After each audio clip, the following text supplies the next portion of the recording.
হলফনামাগুলো দেখেছি বা হলফনামার কপিগুলো আমাদের কাছে এসেছে অনেক বেশি অস্বচ্ছ এবং কিছু কিছু ইনকমপ্লিটও আছে। যেমন ধরেন কোনো প্রার্থীর হয়তোবা তিনি টিআইএন যে সার্টিফিকেটটি ইস্যু করা হয় আয়কর বিভাগ থেকে সেটিই শুধুমাত্র দিয়েছেন, কিন্তু ফাইল এই হলফনামার সাথে সাথে যে আয়কর বিবরণীর পুরো ফাইলটি উঠাতে হবে, দিতে হবে, এটি অনেক ক্ষেত্রে করেননি। এটা এটা নির্বাচন কমিশনের দিক থেকে আমার কাছে মনে হয়েছে যে কিছু কিছু জায়গায় ঘাটতি আছে।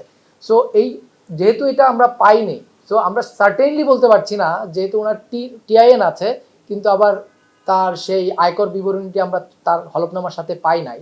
সো এই ক্ষেত্রে আমরা ঠিক বলতে পারছি না যে এটা আসলে কোন দিককার সমস্যা। এটা এই কারণে আমরা কিন্তু তুলনা করি নাই। আমরা অস্থাবর সম্পদের একটি গড় করেছি, প্রার্থীদের গড় অস্থাবর সম্পদ কেমন। নবম নির্বাচনে এটি ছিল 1.27 কোটি টাকা, দশম নির্বাচনে এটি প্রায় 3 গুণ বেড়ে গেছে 4.43 কোটি টাকা, একাদশ নির্বাচনে একটু কমে 3.9 কোটি টাকা হয়েছে, দ্বাদশ নির্বাচনে হয়েছিল 4.79 কোটি টাকা, ত্রয়োদশ নির্বাচনে সেটি অনেকটা কমে এসেছে। তার মানে প্রার্থীদের অস্থাবর সম্পদ কিছুটা কম, 2.8 কোটি টাকা, মানে 2,80,00,000 টাকা। আমরা যদি দেখি অস্থাবর সম্পদ মূল্যের ভিত্তিতে যদি আমরা কোটিপতি হিসাব করি আমাদের প্রার্থীদের, তাতে দেখতে পাচ্ছি আমরা 1 কোটি টাকার নিচে নিচে অস্থাবর সম্পদ রয়েছে 58 ভাগ প্রার্থীর, 1 কোটি থেকে 10 কোটি টাকা রয়েছে 31.73% প্রার্থীর, 10 কোটি থেকে 50 কোটি রয়েছে 6.6% প্রার্থীর, 100 কোটি টাকার উপরে অস্থাবর সম্পদ রয়েছে 1.39% প্রার্থীর। এখানে আপনারা দেখবেন 100 কোটি টাকার বেশি অস্থাবর সম্পদ রয়েছে এমন প্রার্থীর সংখ্যা আসলে খুবই কম, 13 জন। যদিও এর আগের বারের যে তালিকা আমরা করেছিলাম দ্বাদশে সেটির সংখ্যা হচ্ছিল 9 মাত্র।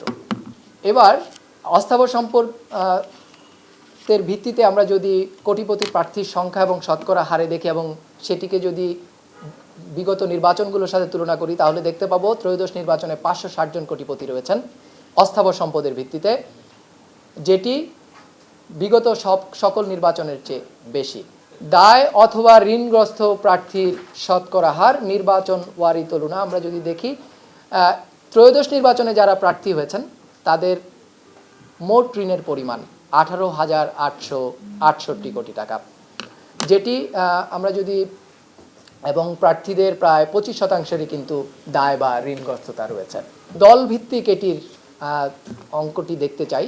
দল ভিত্তিক আমরা যদি দেখি সবচেয়ে বেশি বাংলাদেশ জাতীয়তাবাদী দল বিএনপির প্রার্থীদের 59.4 ভাগেরই 4 ভাগ প্রার্থী ঋণ বা দায়গ্রস্ত।